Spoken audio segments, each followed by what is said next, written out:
तो हॉटेलवाला म्हणला, अहो माझ्या हॉटेलमध्ये ग्राहक तर भरपूर येतात, पण आज पहिल्यांदा माझ्या हॉटेलमध्ये एक माणूस आलाय.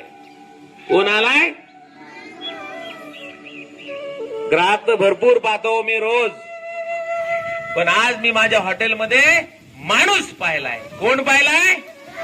माणूस पाहिलाय.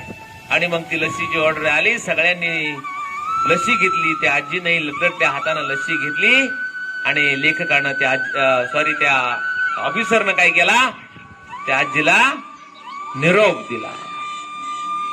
काय बोध घ्यायचा रे मित्रांनो या कथेतून? हा, कधी कोणाची मदत करावी. आणखीन हा,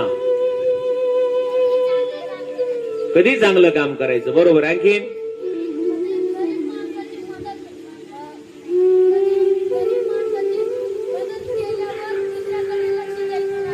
अगदी बरोबर आहे. कधी गरीब माणसाची मदत करताना दुसरे काय म्हणतील, जग काय म्हणेल याचा विचार करायचा.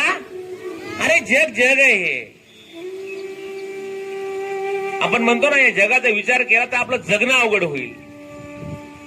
हे जग घोड्यावरही बसू देत नाही आणि पायी चालू देत नाही. म्हणून या जगाचा विचार करायचा नाही, तर आपण काय करायचं, जे असे भुकेलेले असतात, गरजू असतात, ज्यांना मदतीची गरज असते, अशांना निसंकोचपणे इतरांचा विचार कोण काय म्हणेल याचा विचार न करता आपण काय केली पाहिजे, मदत केली पाहिजे.